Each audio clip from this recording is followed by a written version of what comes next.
అందరికీ నమస్కారం అండి. నేను మీ doctor Pavan Kumar. MIMS medical college నెల్లిమర్లలో ఆర్థోపెడిక్స్ విభాగంలో అసిస్టెంట్ ప్రొఫెసర్‌గా వర్క్ చేస్తున్నాను. ఇవాళ నేను మీకు చెప్పబోయే టాపిక్ వచ్చేసి ముసలి వాళ్ళల్లో, వయసు పైబడిన వాళ్ళలో మోస్ట్ కామన్‌గా వచ్చే వ్యాధి అదే కీళ్ళ అరుగుదల. దీన్నే ఆస్టియోఆర్థరైటిస్ అని కూడా అంటాము.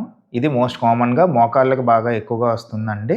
సో, ఈ మోకాళ్ళ అరుగుదల అన్నది మోస్ట్ కామన్‌గా ఎందుకు వస్తుంది అనంటే మోకాళ్ళలో గుజ్జు అరిగిపోవడం వల్ల, వయసు రీత్యా ప్రభావం వల్ల కీళ్ళు అరిగిపోయి మోకాళ్ళ అరుగుదల అన్నది వస్తూ ఉంటుంది.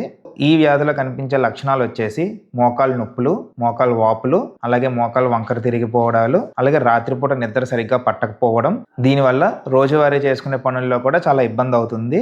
కొంత దూరం వరకు నడిచినా విపరీతమైన నొప్పి వస్తుంది. మేడమెట్లు పైకి ఎక్కి దిగిన, కింద మట్టం వేసుకొని కూర్చున్నా, కింద కూర్చొని లేచేటప్పుడు విపరీతమైన బాధతో ఇబ్బంది పడుతూ ఉంటారు. సో, ఇలాంటి లక్షణాలు కనిపిస్తే మీరు మీ డాక్టర్ని సంప్రదిస్తే వాళ్ళు మీకు ఎక్స్రే తీసి పరీక్షలు చేసి చూసి చెప్తారు. ఈ ఎక్స్రేలో మనకి జనరల్గా మోకాళ్ళ అరుగుదల అన్నది చాలా క్లియర్గా కనిపిస్తూ ఉంటుంది. సో, దాని తర్వాత ఎలాంటి జాగ్రత్తలు తీసుకోవాలి, ఎలాంటి మందులు వాడాలి అన్నది మేము మీకు సూచిస్తాము. సో, ఇనీషియల్గా ఈ మోకాళ్ళ అరుగుదల అన్నది ప్రోగ్రెస్ అవ్వకుండా ఉండాలి అని అంటే ప్రతిరోజు వ్యాయామాలు చేసుకుంటూ ఉండాలి.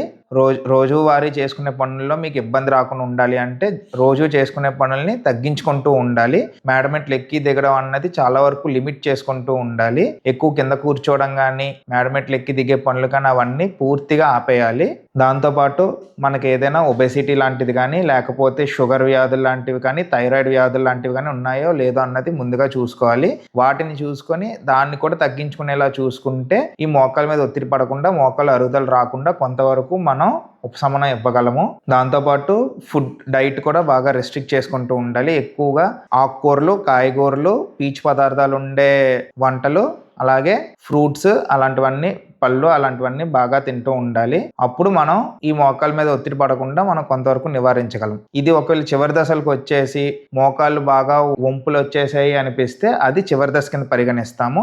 చివరి దశ కింద వచ్చింది అనంటే మనం వేసుకునే మందులు కానీ, లేకపోతే మనం చేసుకునే వ్యాయామాలు కానీ ఇలాంటివి పని చేయడానికి చాలా తక్కువ అవకాశాలు ఉంటాయి. అలాంటి టైంలో మేము సూచించే పరిష్కారం ఏంటంటే మోకాళ్ళ మార్పిడి అన్న ఆపరేషన్ ఉంటుంది. అది చేసుకుంటే మళ్ళీ ఇది వరకు మీరు ఎలాగ పని చేసుకునేవారో అలాంటి మునుపటి దశకి తీసుకురావడానికి 100% అవకాశం ఉంటుంది. Thank you.